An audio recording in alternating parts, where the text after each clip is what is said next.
श्री गणेशाय नमः। जय हो भगवान रामचंद्र जी की।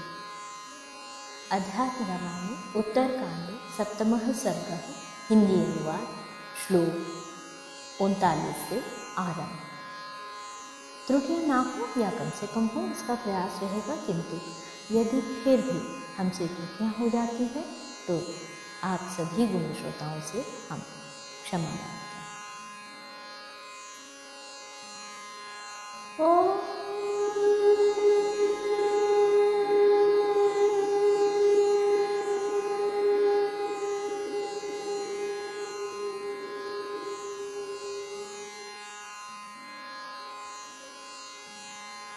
तथा बहुत से प्रजाजन भी प्रसन्न चित्त से वहां एकत्रित हो गए।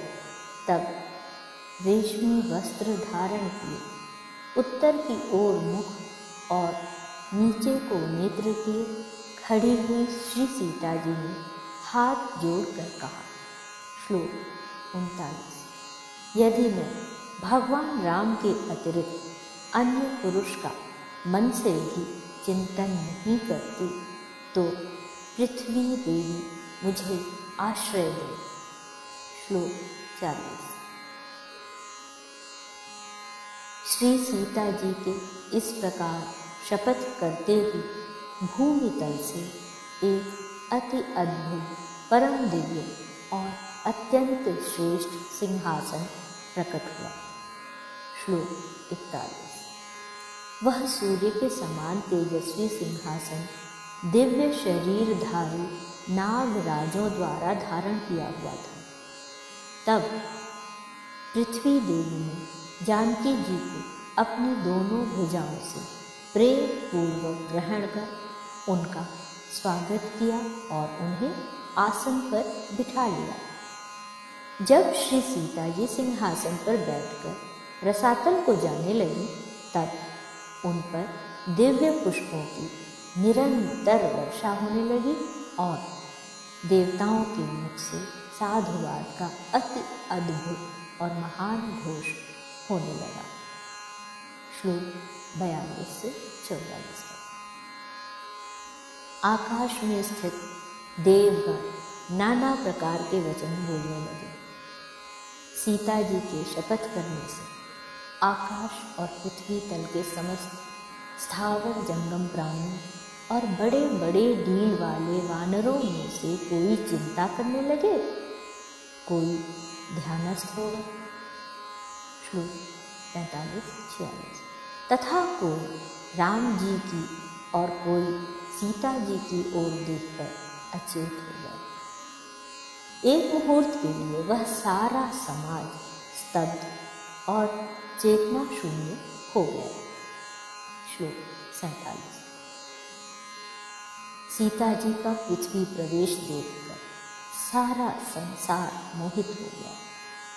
भगवान राम आगामी कार्य का संपूर्ण महत्व जानते थे, तथापि अनजान के समान सीता जी के लिए शोक करने लगे।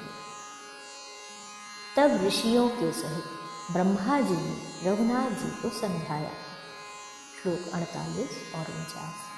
तदनंतर उन्होंने सोकर उठे हुए के समान यज्ञ का अवशेष कर्म समाप्त किया और यज्ञ के ऋत्विक होकर जो ऋषिगण आए थे उन सबको रत्न और धन आदि से भली प्रकार संतुष्ट कर विदा किया। फिर प्रभु राम उन दोनों कुमारों को साथ लेकर अयोध्यापुरी में आए। श्लोक 50 और 51। तब से श्री रामचंद्र जी सब भोगों से विरक्त होकर निरंतर आत्मचिंतन करते हुए एकांत में रहने लगे। श्लोक 52।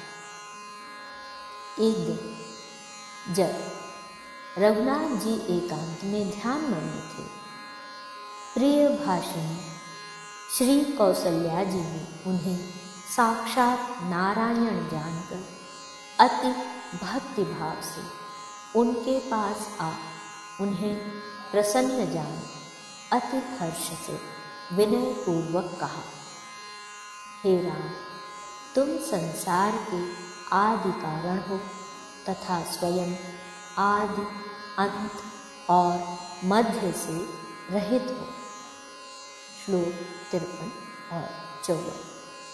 तुम परमात्मा परानंद स्वरूप सर्वत्र पूर्ण जीव रूप से शरीर रूप पुर में शयन करने वाले और सबके स्वामी हो।